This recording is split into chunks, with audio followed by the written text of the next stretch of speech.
sebagai organisasi tertinggi di antara suatu kelompok masyarakat yang mempunyai cita-cita untuk bersatu, hidup di suatu kawasan dan mempunyai pemerintahan yang berdaulat. Berikut adalah pengertian negara menurut para ahli. Yang pertama yaitu George Jelin. Dia berpendapat bahwa organisasi kekuasaan dari sekelompok manusia yang telah berdiam di suatu wilayah tertentu. Kemudian yang kedua yaitu Roger A. Soltau yang berpendapat bahwa negara itu adalah alat atau wewenang yang mengatur atau mengendalikan persoalan bersama atas nama masyarakat. Kemudian yang ketiga yaitu Miriam Budiarjo berpendapat bahwa negara adalah daerah teritorial yang rakyatnya diperintah oleh sejumlah pejabat dan berhasil menuntut ketaatan warga melalui kontrol monopolistis kekuasaan yang sah. Menurut kelompok kami, di sini kami setuju dengan definisi negara yang di atas, yang dimana menjelaskan bahwa masyarakat itu memiliki cita-cita untuk bersatu dan memiliki pemerintahan yang berdaulat, yang akan mengatur dan mengendalikan persoalan bersama atas nama masyarakat. Hal ini termasuk civic knowledge, karena memberikan pemahaman atas konsep bernegara, fungsi pemimpin dan perannya dalam mengatur masyarakat sehingga warga yang ada akan mengetahui ketertiban yang ada. Kemudian B yaitu definisi agama.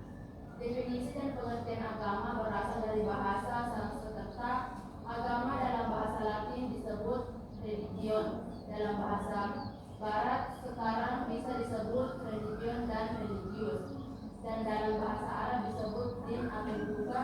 Dari pendapat tersebut, definisi dan pengertian agama memiliki perbedaan-perbedaan pokok dan luas antara maksud-maksud agama dan kata agama dalam bahasa Sanskerta dengan kata religio, bahasa Latin, dan kata din dalam bahasa Arab. Namun secara terminologis ketiganya memiliki inti yang sama, yaitu suatu gerakan di segala bidang.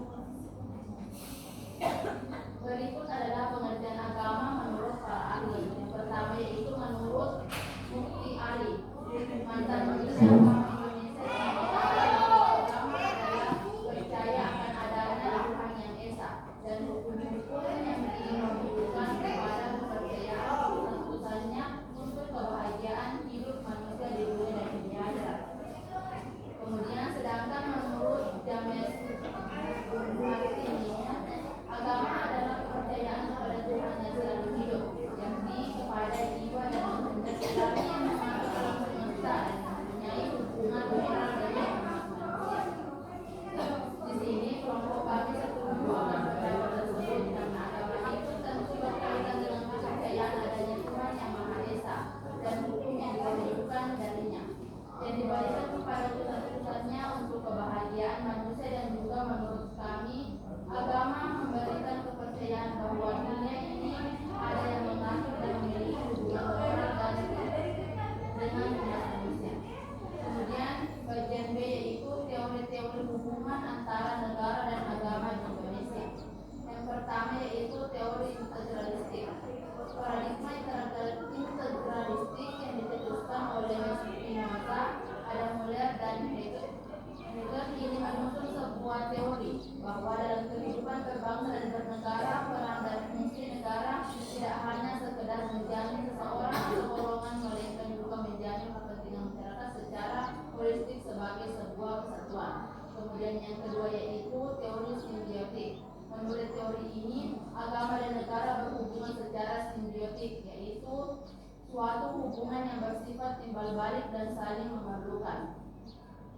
Dalam hal ini agama memerlukan negara karena dengan negara agama bisa berkembang. Sebaliknya negara juga memerlukan agama karena dengan agama negara dapat berkembang dengan bimbingan etika dan moral. Kemudian adapun contoh penerapan teori integralistik di Indonesia. Yang pertama yaitu ada gotong royong sebagai nilai sosial. Kemudian yang kedua yaitu Negara Kesatuan Republik Indonesia. Yang ketiga musyawarah mufakat. Kemudian Pancasila sebagai dasar negara. Kemudian yang kelima yaitu Kemudian adapun contoh penerapan teori simbiotik di Indonesia. Yang pertama yaitu Pancasila sebagai dasar negara.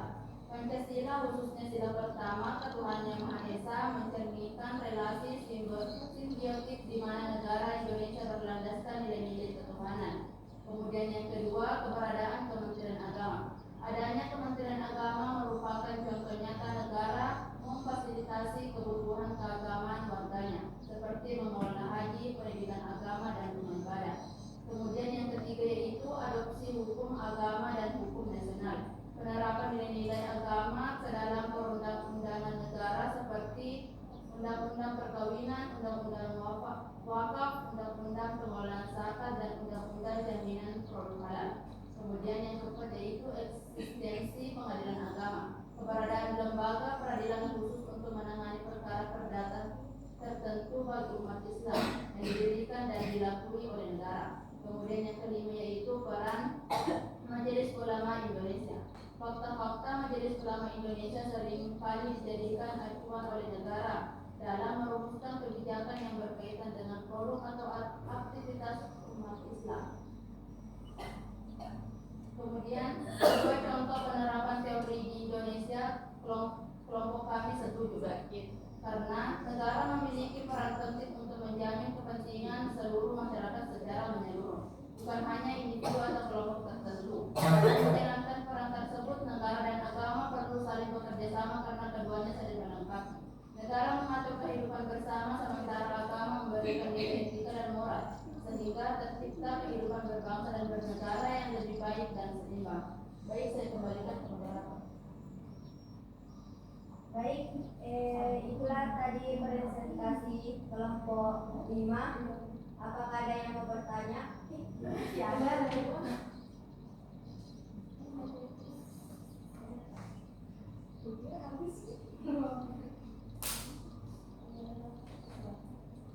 Persilakan ke analisis artikel penelitian. Identitas artikel judulnya Hubungan Agama dan Negara dalam Negara Pancasila Pasca Reformasi menurut Organisasi Nahdlatul Ulama, Muhammadiyah, Hizbut Tahrir Indonesia, dan Majelis Mujahidin Indonesia. Penulis Dr.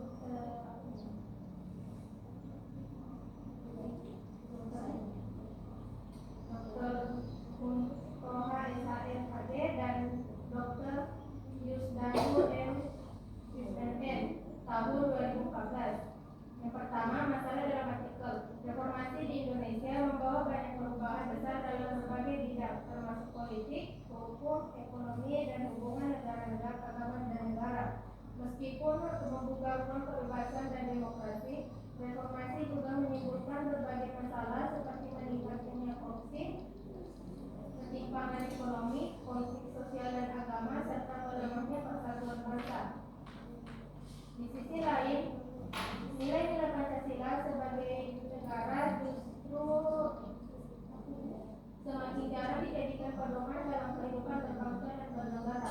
Hal ini menyebabkan arah pembangunan dan hubungan antar kelompok menjadi kurang terarah dan kurang mencerminkan semangat persatuan. Oleh karena itu, Pancasila saatnya kembali dijadikan landasan utama dalam mengatur kehidupan negara, membangun hukum, serta menjaga hubungan yang harmonis antara agama dan negara demi terciptanya keadilan, persatuan, dan kesejahteraan bangsa. Yang kedua, penemuan penelitian atau jawaban dari penelitian perkembangan reformasi di bidang hubungan agama dan negara dari jurusan Pancasila perlu kembali dilihat dan ditelaah karena liberalisasi yang menjadikan ikon perkembangan reformasi memiliki potensi yang mendukung secara positif, tetapi juga ada yang bertentangan dan melawan pandangan Pancasila. Agar bentuk hubungan agama dan negara yang belum selesai itu bisa diarahkan untuk kemajuan bangsa, bukan malah menghancurkan. Tentu saja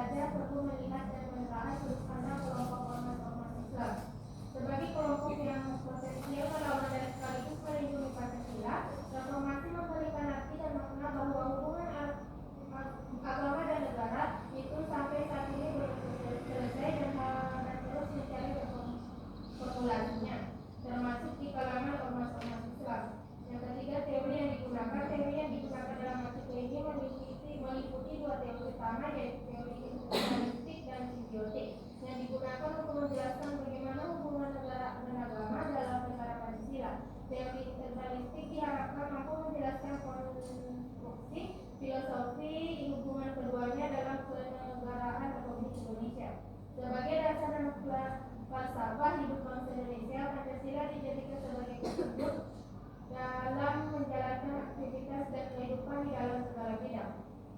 Yang keempat, relevansi dengan materi. Relevansi artikel ini dengan materi hubungan antara negara dan negara sangat kuat karena memberikan pemahaman yang lebih mendalam mengenai beberapa model hubungan antara agama dan negara, terutama di Indonesia. Materi ini juga memperjelas chief knowledge, yaitu pemahaman tentang sistem negara dan peran agama dalam kehidupan. Selain itu, artikel ini juga berkaitan dengan civic disposition karena menekankan pentingnya sifat toleransi dalam menghargai perbedaan dan menjaga keharmonisan dalam masyarakat yang beragama. Saya kembali ke Bapak.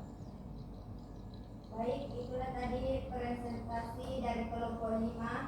Apakah ada mau bertanya? Silahkan Yuswa.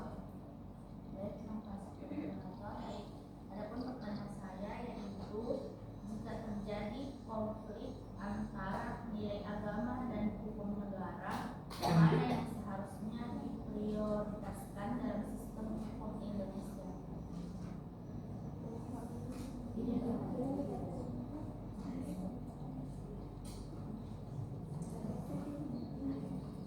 Baik, ada Bismillahirrahmanirrahim. Terima kasih atas kesempatan yang diberikan. Jadi di dalam makalah itu dalam 10 ada yang menyatakan bahwa fatwa-fatwa MUI seringkali dijadikan acuan oleh negara dalam merumuskan kebijakan yang berkaitan dengan produk atau aktivitas umat Islam seperti sertifikasi halal. Nah, pertanyaannya itu, bagaimana nasib warga negara yang bukan Muslim seperti yang bernegara Hindu, Buddha, Konghucu, kan sementara kan mereka tetap membayar pajak, tetap juga taat kepada aturan negara.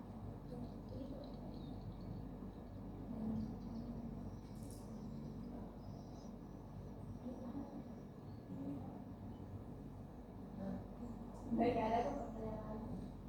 Baik, terima kasih atas kesempatannya. Sebelumnya perkenalkan, nama saya Dewi Nurul Husni. Jadi pertanyaan saya, reformasi itu kan membawa kebebasan, tetapi juga konflik.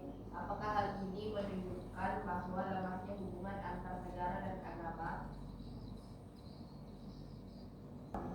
Baik, saya mempersilahkan Asma Agustina untuk menjawab pertanyaan dari Yuswa. Baik, saya akan menjawab pertanyaan dari Mr. Hikmah. Pertanyaannya yaitu, jika terjadi konflik antara nilai agama dan hukum negara, mana yang seharusnya diprioritaskan dalam sistem hukum Indonesia? Jadi dalam praktik hukum hukum negara diprioritaskan karena tercantum berdasarkan Undang-Undang 1945 yang artinya semua warga negara wajib menaati hukum yang berlaku. Tetapi dalam kehidupan sosial nilai agama tetap menjadi pedoman moral yang penting karena itu menjadi landasan Indonesia tetap menyeimbangkan antara hukum dan agama. Baik, saya kembalikan kepada Apakah Nisma menjawab pertanyaan dari Asma? sudah menjelaskan.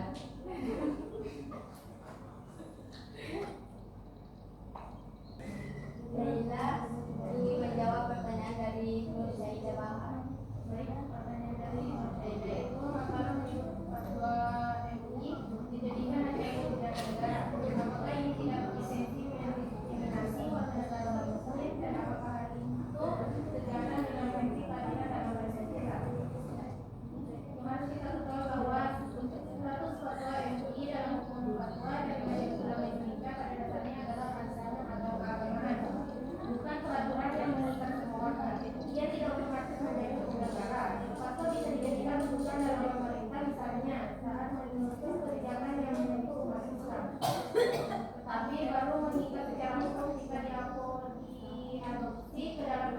resmi negara, undang-undang peraturan pemerintah dan lain-lain. Mengacu pada fatwa MUI itu tidak otomatis melakukan keadilan. Masalah muncul jika fatwa itu dijadikan kebijakan umum yang memaksa semua warga tanpa perlindungan bagi non-muslim. Dalam kerangka Pancasila, kuncinya adalah keseimbangan antara nilai agama dan prinsip kesetaraan warga negara.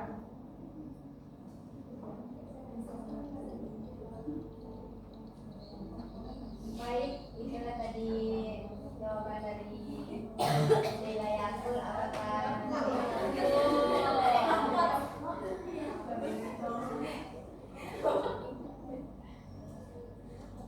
Nur Syahidah Bahar menerima jawaban dari Sheila Yasul?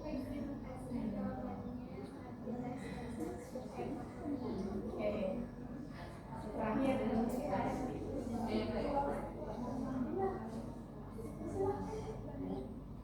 Baik, Nurul. Baik, Asma ingin menjawab pertanyaan dari Nurul. Ya.